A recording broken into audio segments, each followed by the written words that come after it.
One of the things that I do as a running coach is I build a lot of custom running plans for athletes who are training for any kind of race or even just want to build some consistency into their training. And one of the things you have to do for a custom running plan is fill out my runner questionnaire. It has about 20-25 questions all about you as a runner, your past training history, your personal bests, the things that you enjoy, the things that you struggle with. And part of this process is I get to peek inside the training of adult runners all around the world.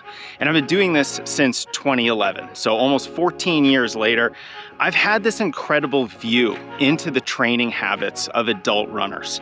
And in this video, I want to share with you some of the big mistakes that I see when it comes to runners who are trying to implement some strength training into their routine, because strength training is one of those things that perfectly complements running. It is so important, in fact, I don't even consider it cross training. It's just part of the training that runners need to reach their potential.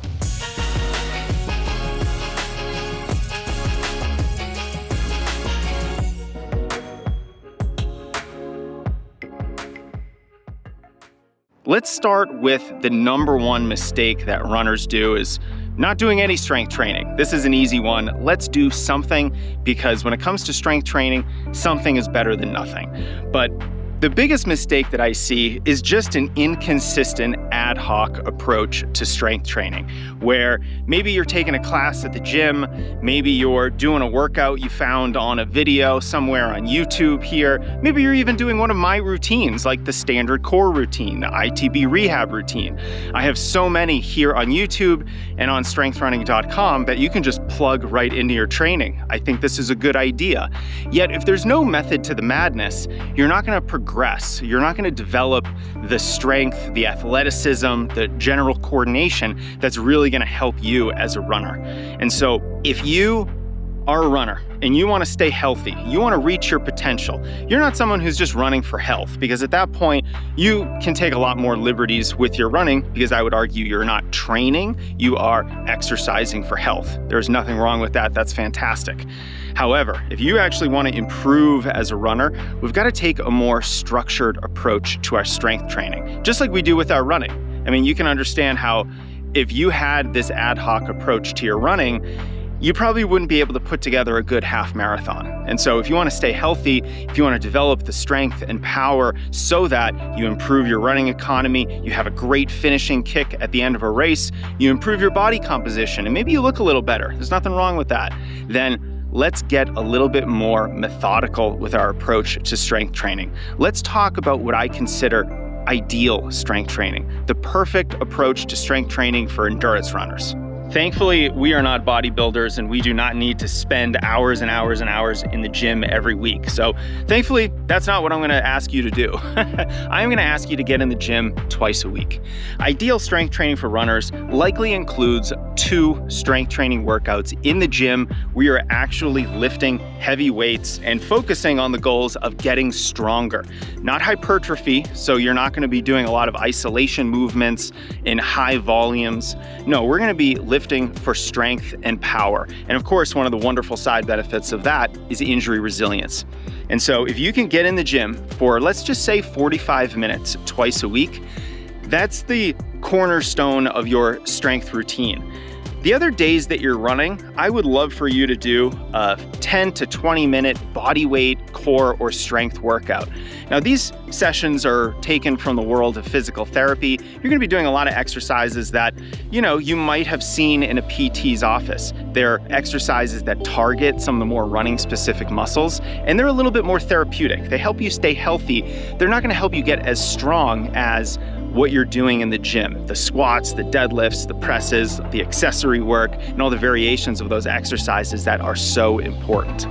So at a bare minimum, let's recognize 2 weightlifting days in the gym, and then all the other days that you're running, we can finish up our run with a short body weight, core, or strength workout that we can do at home. This is going to be a lot easier, a lot lower intensity, but it's going to do wonders at keeping you healthy. Now, notice what I didn't say. I didn't say that you have to lift 4 days a week. I didn't say that you have to spend an hour and a half in the gym. I also didn't say that you have to do 100 different exercises and all of a sudden, you have to learn a whole new sport. That's a little bit too much to ask for runners because let's face it, not all of us even like strength training. I know I'm often considered, the strength training running coach, but I don't even like strength training myself. I would rather be out running. But we have to understand that strength training is part of the process. We have to do the things that even we don't want to do, but it's going to enable us to be better at what we love, and it's going to enable us to do more of what we love. So even though we don't like it, we still have to get it done.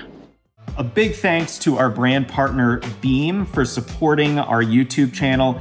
Their Dream product is amazing. It is my favorite sleep supplement out there, and that's because it only has 3 milligrams of melatonin. I tend to get pretty groggy if I take a lot of melatonin, especially 5 milligrams, and I hate that. So I love Dream because it tastes amazing. Their cinnamon cocoa flavor is to die for, but it doesn't have as much melatonin in it as some other products out there. And the L-theanine and the magnesium do wonders at promoting relaxation and helping you stay asleep and get that deep sleep that you really need. So if you're someone who struggles getting to sleep, staying asleep, or if you're like me, tonight, I actually have to go to bed at 8 p.m. because I'm getting up at 3:30 in the morning for a 27-mile hike tomorrow. So I need to go to sleep early and get that good sleep. Dream is helping me out. And they're actually offering up to 40% off. 40% if you get a subscription, 25% if you just want to try it for a single purchase. If you go to shopbeam.com/strength and use code STRENGTH for that discount. Big thank you to Dream for sponsoring the channel. Go shopbeam.com/strength. Get your dream, get your sleep optimized, and take advantage of the #1 recovery tool that us runners have, is a good night's sleep. The last thing that you should be very wary of if you start a strength training habit is workouts that just include a lot of metabolic work. You're breathing really hard, you're doing a circuit. In other words, it's very similar to maybe a CrossFit workout of the day, where there's a cardio component to it. Now, as distance runners, as endurance athletes, we don't need to be in the gym working on our cardiovascular fitness. We get enough of that stimulus when we are running, when we are cross-training. When we're in the gym, our goals are just very different.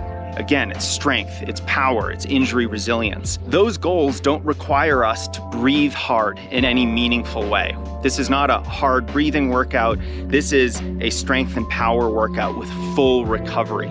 So take a lot of rest in between your major lifts.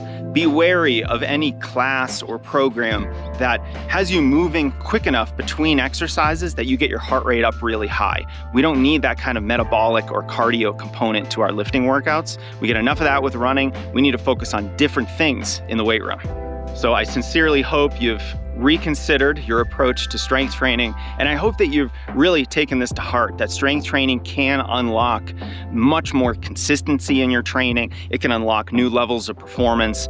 It can also just make you feel better on a day-to-day basis with a lot fewer niggles and aches and pains. And I've been helping runners, from 73-year-old marathoners with their strength training up to young athletes at the high school level who are really working on performance and trying to run very fast.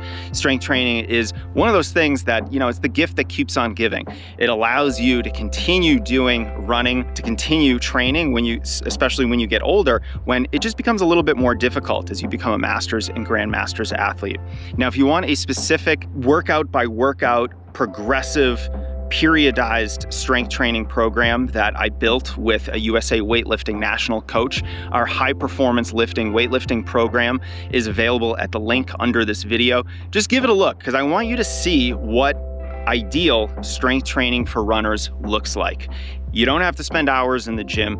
You're not going to get big, bulky. We're not focusing on hypertrophy or muscle growth. We're focusing on the goals that runners have so that they can achieve their race goals. You can stay healthy. You can run fast, feel good. My God, I wish I had started strength training when I was 20 years old instead of in my late 30s, because I would have been a much better runner.